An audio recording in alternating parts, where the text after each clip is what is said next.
I just wanted to let you know that I'm going to be taking the next 2 weeks off. 2 weeks, that's it. Don't run away. Don't forget about me. I'll be back. I'll be back. I'll be back.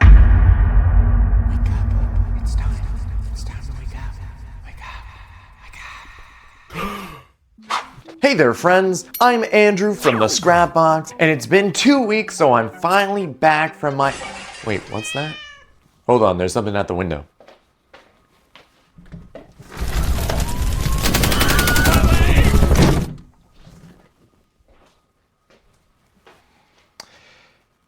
I left for 2 weeks, and you guys managed to light the entire world on fire. Great. That's lovely. Thanks for that. Anyways, I'm back. In my absence, it turns out that a lot of you have been watching my previous Venom video, and a lot of you really like the Venom armor idea. So, that's what we're gonna do. Let's get to it. Before we begin, don't forget to like and subscribe to keep up with all my weird projects. We're racing the clock to reach 100K before the New Year's. Alright, back to it. Alright. What do you think? So the initial idea came because I made an Eddie Brock figure, and there's the classic Venom figures. In fact, there's a lot of classic Venom figures. And then, of course, a while ago, actually, I think they might still be doing it, but Lego was making Venomized characters where single parts of like their face print or torso print were partially Venomized. And I thought that was really cool, but that's a lot of prints. That's a lot of like head sculpts, a lot of different things. And I was wondering if there was one unified way to make a Venomized figure. Naturally, that led to, I wonder if there's something you could like put on their head that shows they're Venomized, and put on their body that shows they're Venomized, and put on their arms. And then I realized I was just talking about a suit of armor. A Venom suit of armor, if you will. And so I decided, you know, nobody else has made it. I'm gonna try to make it. And oh boy, did I discover why other people haven't made it before. Today we'll be taking our minifigure and sculpting a custom torso attachment, helmet, arm and hand attachments, and leg and pelvis attachments. And surely none of these will end up being physically impossible to make. These pieces will be able to bulk out our minifigure to become the 7-foot beefcake Venom is in the films. It'll also allow the minifigure to only have certain parts of himself Venomized instead of his whole body, which honestly is pretty on brand given the third movie.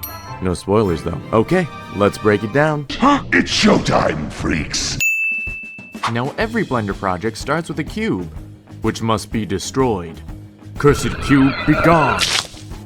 Now that that's taken care of, we could get out our reference figure as well as piece 3840, the most basic vest piece there is. We will use this piece as a base to sculpt our muscular torso upon. Let's start with the pecs.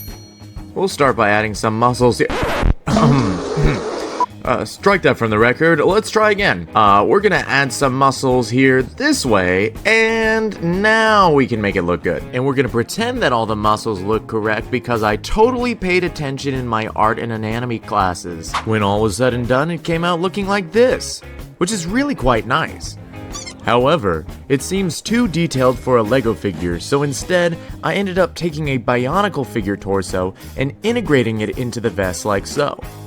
I'll still print both of them, but the second one is definitely more Lego-like. Let's keep moving. This concept was a bit more on the nose. All I did was take the big fig arm and tweak it a bit until it matched up with the minifigure arm. Then all I had to do was carve some cavities that fit perfectly and create an attachment point for the wrists. The hands themselves were pretty easy as I gave them handles for minifigures to hold onto, and then made some clawed fingers to attach. I also made sure that it could hold bar pieces too, as that's the standard for all Lego figures. My muscles. Okay, the torso's complete, the arms and hands are complete, which means now we've got to move on either to the head or finally face the fact that we have to solve the legs. So let's make the head. You're like, Andrew, you made a Venom head last week. Yes, But I forget who it was, I'm gonna put their comment right here, was suggesting that when the helmet opens, it should open via the teeth. And I really like that idea, so great job. We're gonna do it.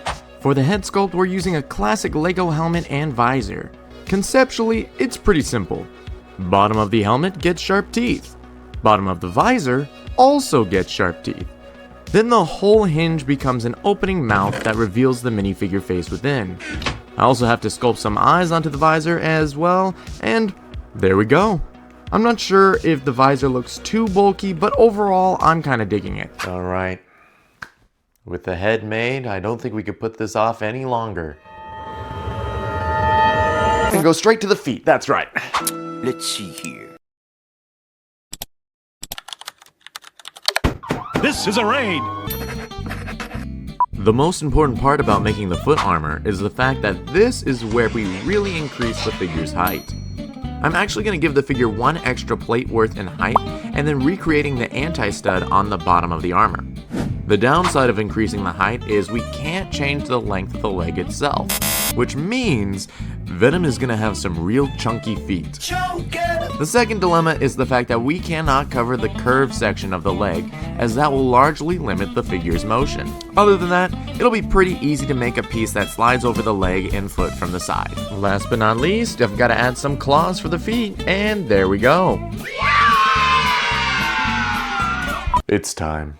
It's time to figure out how to do the pelvis region? I guess that's what we call it. So I did what any person would do, and one, procrastinated a whole bunch, and two, started to do some research. The most difficult part is covering the pelvis without blocking the minifigure's two massive swivel joints. If we block any part of the curve, then the legs won't be able to move. My first thought was to just give Venom a black fabric cover similar to Wu from the Lego Ninjago movie's CMF figures. It'd be easy to make, the fabric would be extremely flexible, and it would cover the holes in the armor. The bad part is, it looked just like a giant skirt piece, which would mess with the rest of the vibe of the figure and make him look more like a samurai. Should I make a full samurai armor? Instead, I looked towards the future. Surely sci-fi future armor has figured out how to cover the... Nope. These have huge gaps at the joints as well. Finally, I turned to the knights of old, who knew how to cover everything using a piece of armor called the tasset. Tassets consisted of a series of one or more hinged plates, allowing for movement and protection. Nice. We might be able to pull off a tasset with single hinges using Lego's old window and shutter pieces. I also just wanted to say thank you for letting me take 2 weeks off. I had a lot on my plate with a bunch of different things and it was all eating away at me. And so now, do I feel refreshed? No. Did I take care of what I needed to?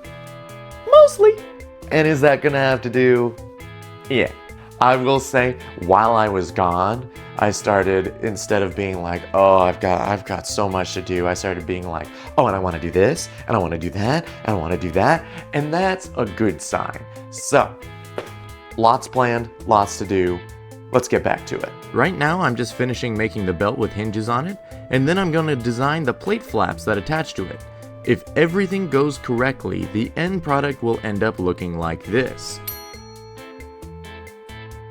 It might work, but technically we have all of the pieces built, so what we're going to do now is we are going to send that off to the printer, we are going to 3D resin print it, and we're going to see how it all comes together.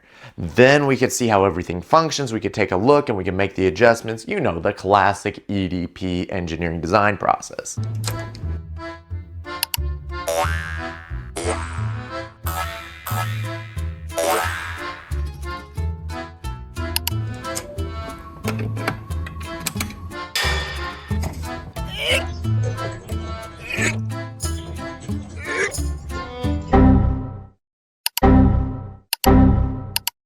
I need to show you this. This guy right here, I decided to misbehave, and for some reason, all of my prints were coming out terrible. That's how you say it. Hello, yes, you shouldn't actually be fused with the base of it. You know, so it's been a fun ride. Let's try this again. Now my printer has been a booty hole, so it took quite a bit to print this, but here's what he looks like. Let's get a closer look. I'm honestly just amazed that all the pieces fit together so well. Everything is posable, the helmet functions as needed, the arms and wrists and everything move. The bad news is the tacet gets caught on the foot, which limits its motion. We've recreated the problem we were trying to solve in the first place. The flaps in the back are absolutely perfect though. I also noticed that the wrist connectors cracked when I put the hands all the way in them, so I'm gonna have to redesign that. Before I make my final judgment, I do want to paint the pieces. There's coat 1 and coat 2, and now I'm gonna add the white to the mask. Careful, SpongeBob! Careful, SpongeBob! Careful, SpongeBob! He looks really good. I really didn't think this would be anywhere near possible when I started out, but here we are. I am kind of kicking myself for using a helmet that leaves a gap in the back, but what are you gonna do? I've kept the tacet on for the moment, but if you wanted more motion, you could always just have your character wear black pants and go without the tacet. It'd still look cohesive. I do think the major downside is the fact that the arms seem a bit more flab than muscle, and so I'm actually going to hop on one more time so I can fix that and the wrist connectors. Let's finish this. Also, thank you to my Patreon subscribers. You guys are amazing.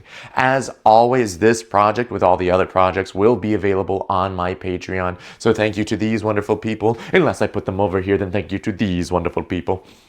Back to it. I spent a long time trying to get all of the muscles in there, then I realized it's probably going to look better if I just beefed up the shoulders. So that's what I did. Now let's toss them in the printer and take a final look. Now that's a muscly man. A muscly symbiote? A muscly symbiote man combination? Now that's Venom. You can see him here with normal Eddie Brock behind him, and Venom is massive. I think it's as perfect as it could get. I went back and I fixed my printer, so hopefully in the future it'll print nicer. But 9 out of 10. Minus 1 point for the tacet problem. Honestly, I don't think it turned out bad at all. I think it was really good. It was a very unique project. I really like it. You could use this for so many other things. You could just take the torso and have a super buff character. You could make Iron Man armor this way, Green Goblin armor this way, all sorts. I think the arm connections are a big breakthrough, and I think we could do a lot with that. Once again, not quite sure what to do with the leg region, but we do the best we can. So anyways, you know the drill. I'm Andrew. You've been watching the Scrapbox. Make sure to like, subscribe, leave a comment, all the YouTube stuff. Ring the little notification bell. We're actually getting pretty close to 100,000 subscribers. And that is unthinkable. And you know what would be more unthinkable? If we did it before the end of the year. You think that's possible? It doesn't matter. It's possible if you believe it's possible. So believe it's possible. All right, last but not least, make sure to treat yourself kindly. Yeah, you thought that was going to be a funny joke at the end this time. Every once in a while, I'll sneak in a little actual something. Be kind to yourself. Let yourself rest. It's a long, long life. Take care. Anyways, bye. You can find my Patreon's link in the description, as well as my Ko-fi, where you can donate to the UV Printer Fund. Also, yes, I'm aware that the Bionicle torso mentioned earlier is actually a torso from the buildable Star Wars figures. I was testing you to see if you had the self-restraint not to, actually, in the comments. You passed! I hope. Okay, bye again.